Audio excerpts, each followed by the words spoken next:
पाकिस्तान ने ईरान से अपने सफीर को वापस बुलाने का ऐलान किया है।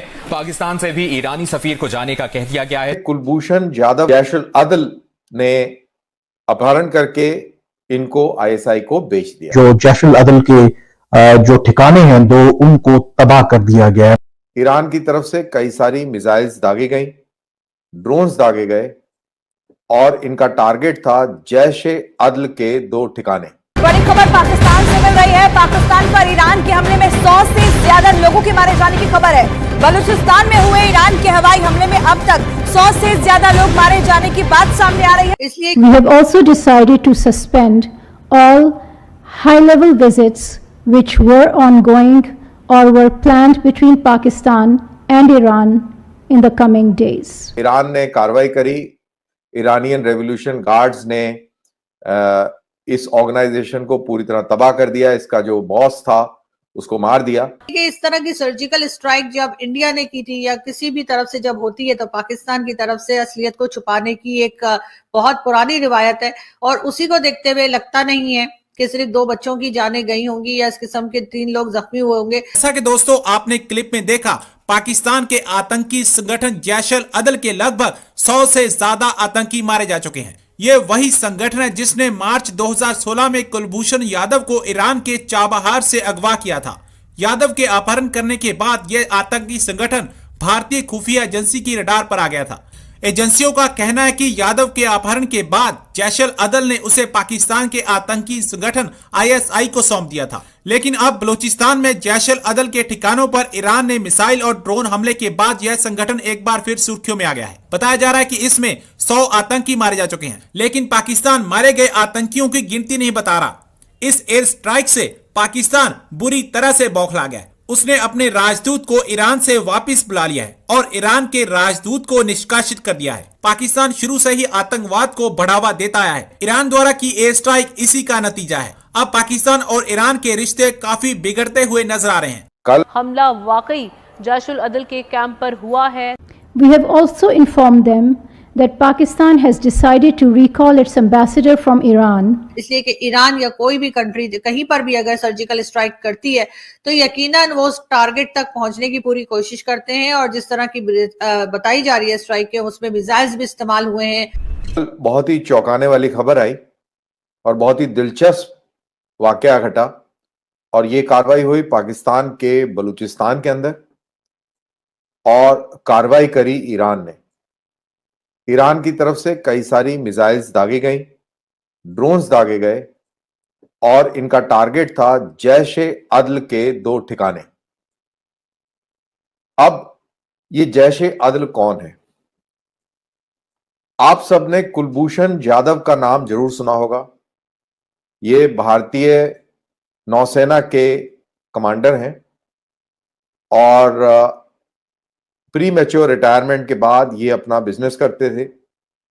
चाबहार एक पोर्ट है ईरान के अंदर, वहां पर अपने बिजनेस के ताल्लुक से गए हुए थे, बिजनेस टूर पे थे। इनका यहां पर अपहरण हुआ और अपहरण के बाद खबर आई कि पाकिस्तान की ये हिरासत में है और इनको स्पाइंग के जुर्म में पकड़ लिया गया है। इंटरनेशनल कोर्ट ऑफ जस्टिस के अंदर भी गए, वहां भी पाकिस्तान को फटकार लगी और अभी भी फिलहाल वो आदमी पाकिस्तानी जेल में है। अब इस चीज का कैसे पता लगा? पाकिस्तान के अंदर जर्मन सफीर थे, एम्बेसडर थे, उन्होंने ये बात कही। उन्होंने ये बताया कि जैशुल अदल ने अपहरण करके इनको आईएसआई को बेच दिया है। तो ये वही जैशुल अदल है जिसके खिलाफ ईरान ने कल हरकत करी। कल उसके ऊपर मिसाइल दागे और ड्रोन्स का इस्तेमाल किया। लेकिन दरअसल ये पाकिस्तान आईएसआई द्वारा पाला पोसा और संरक्षित किया हुआ एक आतंकवादी संगठन है। कभी भी जैशुल अदल ने पाकिस्तानी सेना के ऊपर कोई भी कार्रवाई नहीं करी। अगर इसका हिस्ट्री देखा जाए तो 2012 से लेके अभी तक तकरीबन 15 हमले इसने ईरान में इरानियन रेवोल्यूशन गार्ड के ऊपर करे हैं, जिसके अंदर 80 से ज्यादा ईरान के सैनिक या सिविलियन मारे गए हैं।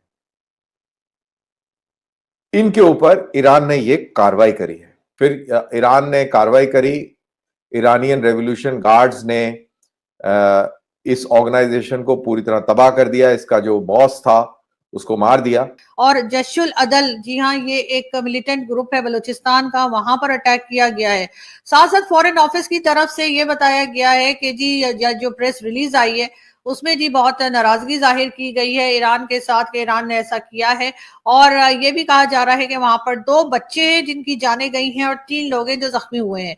इस बात के ऊपर जी कई पॉलिटिशियंस और कई जर्नलिस्ट और कई लोग जो है सोशल मीडिया के ऊपर जो बात कर रहे हैं, उनका कहना यह है कि पाकिस्तान को जो है मिसाइल का जवाब मिसाइल से देना चाहिए। अब बात यह है कि जो जिस ग्रुप के ऊपर अटैक किया गया है ईरान की तरफ से, वो ग्रुप जो है कई बार ईरान में अटैक कर चुका और इसी की वजह से ईरान ने जो है इस बार अटैक किया है, क्योंकि पाकिस्तान के काबू में तो इस तरह के मिलिटेंट ग्रुप्स जो है वो नहीं आ रहे और किसी ना किसी तरीके से वो निकल जाते हैं या छोड़ दिए जाते हैं।